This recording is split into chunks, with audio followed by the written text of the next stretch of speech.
രാഹുൽ ഗാന്ധി നയിക്കുന്ന ഭാരത് ജോഡോ ന്യായ് യാത്ര ഇന്ന് ബീഹാറിൽ പ്രവേശിക്കുകയാണ്. ഇന്ത്യ സഖ്യവും കോൺഗ്രസും രാഷ്ട്രീയ വെല്ലുവിളി നേരിടുന്ന സമയത്ത് കൂടിയാണ് യാത്ര ബീഹാറിൽ എത്തുന്നത് എന്നതും ശ്രദ്ധേയമാണ്. സംസ്ഥാനത്ത് NDA സർക്കാരിന്റെ മന്ത്രിസഭാ വികസന ചർച്ചകളും ഇന്ന് തുടങ്ങും.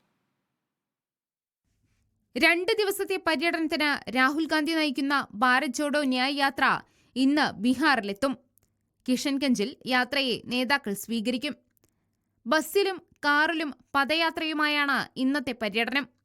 നിതീഷ് കുമാർ NDAയിൽ പോയതോടെ ഇന്ത്യ സഖ്യത്തിനും കോൺഗ്രസിനും ബീഹാറിൽ അധികാരം നഷ്ടപ്പെട്ട സമയത്താണ് യാത്ര സംസ്ഥാനത്തെത്തുന്നത്. യാത്രയെ വൻ വിജയമാക്കാനാണ് കോൺഗ്രസ് ശ്രമം. ഇന്ത്യ സഖ്യത്തിലെ മറ്റു പാർട്ടികളെ ഒപ്പം നിർത്തി ശക്തി കാണിക്കാനാണ് കോൺഗ്രസ് നീക്കം. തേജസ്വി യാദവ് അടക്കമുള്ള RJD നേതാക്കൾ യാത്രയിൽ അണിചേരും. നിതീഷ് കുമാറിനെതിരെ രാഹുൽ ഗാന്ധി രൂക്ഷ വിമർശനമുയർത്താനും ഇടയുണ്ട്. അതേസമയം ഇന്ത്യ സഖ്യത്തെയും കോൺഗ്രസിനെയും കടന്നാക്രമിച്ചാകും നിതീഷ് കുമാറും JDUവും തിരിച്ചടിക്കാൻ പോകുന്നത്. സംസ്ഥാനത്ത് മന്ത്രിസഭാ വികസനവും വകുപ്പ് വിഭജനവും ഇന്നു മുതൽ ചർച്ചയാകും. നരേന്ദ്രമോദി, നിതീഷ് കുമാർ എന്നിവർ ഒരുമിച്ച് നയിക്കുന്ന വ്യാഴാഴ്ചത്തെ റാലിയുടെ സംഘാടനവുമായി ബന്ധപ്പെട്ട കാര്യങ്ങളും സജീവ ചർച്ചയാകും. ഇന്ത്യ സഖ്യം ഉത്തർപ്രദേശിൽ സീറ്റ് വിഭജനം പൂർത്തിയാക്കി. കോൺഗ്രസ് 11, RLD 7, സമാജ്വാദി പാർട്ടി 62 എന്നിങ്ങനെയാണ് സീറ്റ് വീതം വെപ്പ്. റിപ്പോർട്ടർ, ദില്ലി.